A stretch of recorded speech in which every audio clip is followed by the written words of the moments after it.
한국 사람들이 얼굴에 잡티 있는 거 너무 안 좋아한다고 그랬잖아요. 근데 그거만큼 안 좋아하는 게 빨간 걸 그렇게 싫어하세요. 그것 때문에 오시는 환자분들은 그게 흉터인지 사실 여드름인지 구분을 잘 못할 때가 많이 있으세요. 다들 그냥 여드름이라 생각하고 일단 오시죠. 대부분은 여드름이 나면서 안에 화농성 여드름이 되고 염증이 있는 상태로 그 다음에 안에 이제 염증 물질은 빠지고 혈관이 확장되어 있는 상태, 여드름 홍반이 같이 섞여 있는 경우가 되게 많아요. 그래서 병원에서도 이게 혼재된 경우인 건지 아니면 여드름만 계속 많이 나고 있는 상태인 건지. 근데 혼재돼 있을 때도 여드름만 있을 때도 다 여드름을 기본적으로 치료는 해줘야 되니까 치료법이 조금 비슷하게 갈 거고, 근데 여드름 홍반만 있을 경우에는 치료법이 좀 다르게 갈 수는 있죠. 근데 사실 여드름을 치료하면 여드름 홍반도 좀 같이 좋아지거든요. 빨간 여드름이든 빨간 자국이든 같이 치료법 안에서 같이 치료되는 경우가 많아서 같이 치료하죠. 근데 그 비율이 좀 다를 뿐이고 어떤 걸 메인으로 치료하는지가 좀 달라질 뿐이고. 그러면 실제 여드름이 나 있는 상태 말고 다 가라앉았을 때 있잖아요. 자국이랑 흉터랑 이런 것도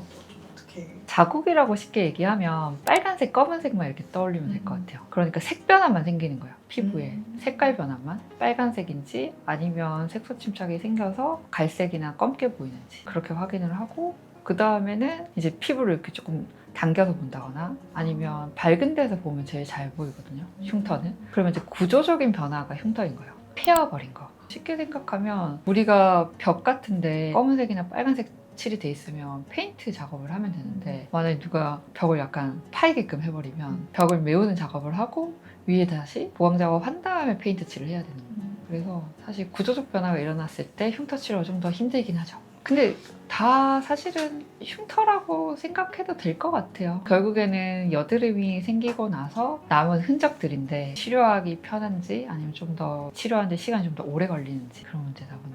자국은 패여 있는 게 아니니까 아까 말한 것처럼 퍼티 작업이 필요가 없잖아요. 맞아요. 그러면은 그냥 놔둬도 상관없는 건가? 병원에 와야 되나요, 그거는? 근데 제가 처음에 빨간색으로 오면, 홍반이 오면 약물도 같이 처방하거든요. 화농성 여드름도 여드름 홍반도 약을 먹어서 치료가 될 때 가성비가 제일 좋고 빨리 좋아지세요. 그런데 가만히 두셔도 3에서 6개월 지나면 좋아지세요 라는 얘기도 하거든요. 그러면 자국의 계열들은 빨갛거나 검은 건 그냥 둬도 좋아지는 케이스가 있어요. 빨간색 자국의 경우에는 여드름이 더 이상 안 난다는 전제 하에서는 시간 지났을 때 좋아지는 경우가 되게 많은데, 여드름의 이 고리를 끊지 못한 경우에는 계속 혈관이 확장되었다가 축소됐다가 그러면서 시간이 지나도 안 좋아지는 경우가 많이 있어요. 그래서 빨간색은 여드름을 치료하는 게 엄청 관건이에요. 그리고 까만색 자국 같은 경우에는 재생크림이나 보습제 많이 발라주면 조금 색깔이 옅어지는 경우가 있어서, 그래도 우리가 약물의 도움을 받는다거나 레이저 도움을 받으면 12주 이내에 치료된다는 케이스가 되게 많거든요. 그래서 뭔가 빨리 없애고 싶다 하면은 병원에 가는 게 더... 그리고 생각보다 여드름 나고 나서 빨간 자국이나 그 다음에 검은색 자국은 생각보다 치료가 되게 잘 돼요. 빨리 없어져요. 간단한 토닝으로도 까만 자국은 빨리 없어지고. 그러면 그런 경우에는 한 번만 치료해도 약간 유의미하게 변화가 보여요? 맞아요.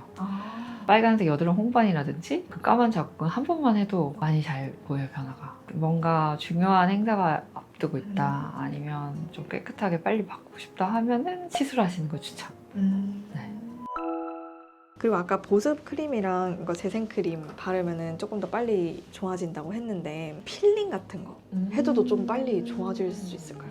맞아요. 필링도 도움이 좀 될 수 있죠. 필링 자체도 각질 탈락 주기를 빨리 만들어주는 거니까 레이저에 준하는 효과가 있는 거예요. 그러면은 혹시 레이저도 받고 필링도 하고 보습도 바르고 이러면 더 빨리 없어질 수도 있나요? 항상 가유불급이다 하지만 적정 레벨의 필링을 하고 레이저를 하고 보습을 해주면 좋죠. 사실 기미 치료할 때 그렇게 하거든요. 저희 복합 프로그램 중에 사전에 필링제를 바르고 레이저 하고 후 관리하는 게 있어요. 깜짝 놀랐네요. 거의 전문가가 반대로 패여버린 흉터 평생 안 없어진다 그런 얘기도 있더라고요. 패인 흉터는 시술을 받아야 없어지긴 해요. 패인 경우에는 염증성 여드름 때문에 패였다고 하면 섬유화돼 있는 경우가 많거든요. 그 아래에서 누가 꽉 잡고 있는 거, 이렇게 섬유화가 안 돼 있는 부분도 있긴 한데 잡고 있는 걸 끊어주는 것만으로도 좋아진다고 해서 요즘 서브시전이 검색하면 많이 나오잖아요. 그런 레이저도 개발이 되고, 그래서 그런 작업들이 패여 있는 경우는 좀 필요해요. 패인 거는 치료해도 사실 100%안 차오른다. 100% 차올라요. 아 정말요? 네.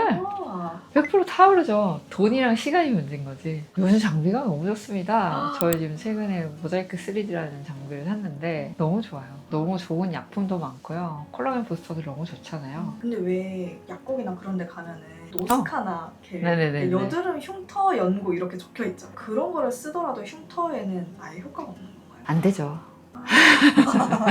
이게 염증이라는 게 어디로 튈지 모르는 거예요. 이게 염증이 한번 생기면 그 다음에 내 피부가 어디로 변할지 모르는 거예요. 빨간색, 까만색, 파이는 거 아니면 더 크게 자라는 거 그것까지 있어요. 그러면 노스카나 같은 경우에는 이 헤파린 나트륨이라고 하는 게 조직이 너무 과하게 성장하는 걸 막아주는 거예요. 그러니까 이제 비대성 흉터나 켈로이드까지 되는 걸 조금 막아주는 역할을 하는 거죠. 그래서 이 다양한 분류에 맞게 연구가 다 다르게 있어요. 화농성 여드름에 써야 되는 거, 빨간색만 좀 좋아지게 해주는 거, 까만색을 좋아지게 해주는 거, 패인 거는 치료가 없고 오히려 튀어나온 것도 연구가 있어요. 패인 흉터에는 좀 효과가 없을 수 있다. 그 얘기를 꼭 하고 싶어요. 이 컨텐츠에서는 어떤 걸 얘기하고 싶었냐면 생각보다 여드름을 방치했을 때 나중에 시간이나 돈이 너무 많이 들어요. 흉터도 너무 심하게 생기고 그래서 화농성 여드름이 났을 때는 꼭 약을 먹거나 치료를 받으시라. 이때 로스카나보다는 처방받은 약이 더 좋기는 해요. 왜냐면 이 화농성 여드름이 났을 때는 안에 염증 물질이 엄청 많거든요. 그리고 여드름균도 주변에 이렇게 상재해 있고 그렇기 때문에 이게 항균 작용을 하면서 또 항생제 성분이 들어간 걸 발라줘야 적절한 치료가 돼요. 근데 노스카나는 처방전 없이 구매할 수 있는 약품이잖아요. 그러니까 이제 광고를 많이 하게 되는데 결국에는 이 화농성 여드름을 치료하는 게 흉터로 안 가는 제일 중요한 키포인트가 되는 대목인데 그 부위에서 항균이랑 이 항생제 역할을 해주는 연고를 발라야 적절하다. 두아길이라든지 에피듀오길 같은 성분들이 있어요. 그럼 이 항균 작용하면서 항생제 성분이 들어가는 것들이 있거든요. 이걸 좀 잘 사용해 주는 게 좋죠. 그럼 결국 패인 흉터에 대해서는 약이 없는 거네. 그렇죠. 이제 피어버리면 골치가 아픈 거예요. 엄마 따라서 피부과에 갔는데 그 피부과에서 계속 압출만 했대요. 의사 선생님 한 번도 못 보고 보고 싶다 그러면 계속 관리실에 누워가지고 아픈데 압출만 계속 받았대요. 근데 어느 날 봤는데 살이 파이기 시작하는 거예요. 어쩔 수 없이 화농성 여드름이 생기면 파이는 걸 완전히 막을 수가 없거든요. 조직이 되게 흐물흐물해져 있는 상태이기 때문에 화농성 여드름 안에 있는 염증만 잘 제거를 하고 주변 조직 손상이 없게끔 하고 나와야 되는데 이 압출도 되게 고난이도 테크닉이 필요한 시술이다 보니까 압출을 너무 정상 조직까지 손상시키면서 하고 나면 압출하고 나서 패이는 경우가 되게 많아요. 그래서 압출을 막 저렇게 하다가 패여가지고 빨간데 이제 여드름은 계속 나고 살은 패여 있는데 이게 치료가 안 된 게 답답해서 이제 저한테 온 거예요. 그래서 치료한 케이스인데 좋아져요. 좋아지고 약 먹으면서 빨간 거 빨리 치료하고 여드름도 같이 치료하고 파인 거는 레이저로 같이 병행하고. 레이저를 받으면은 오히려 더 자국이 좀 길게 남을 수 있다. 약간은 계단처럼 흐르는 얘기라고 생각을 하고요.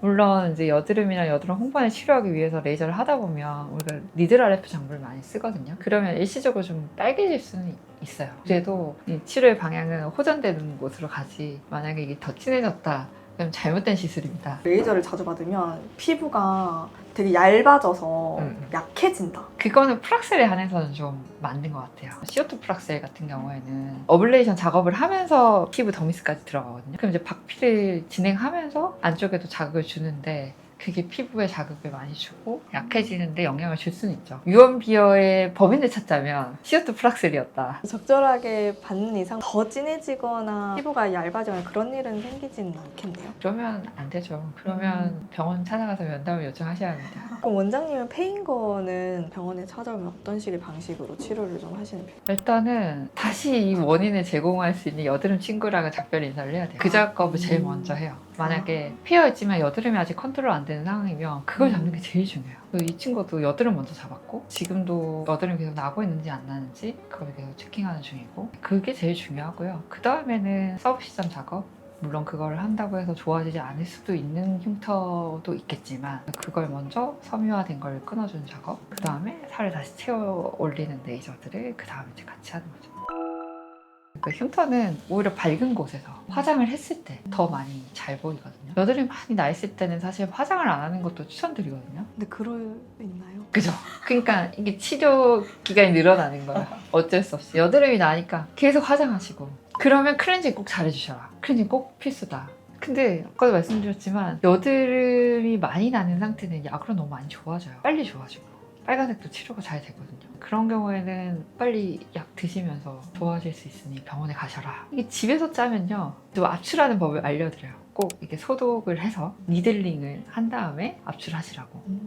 또 집에서 막 면봉을 짜시는 분들이 있어요. 압출기랑. 손으로 짜시는 분도 있죠. 맞아요. 그러면 패이거나 검게 되거나 뭐 그런 경우가 생기는 거죠. 정리하자면 일단 여드름 흉터가 안 생기는 게 제일 중요하거든요. 그럼 무조건 여드름이 생기는데 그게 한두 개가 아니라 많아진다. 얼굴에 화농성 여드름 개수가 너무 많다. 그러면 병원에 가셔서 약을 드시는 거 꼭 추천드립니다. 생각보다 빨간색이나 검은색 자국은 되게 치료가 잘 되는데 폐인 경우에는 레이저가 필요하니까 너무 속상해하지 마시고 레이저 받으시는 것도 추천드려요.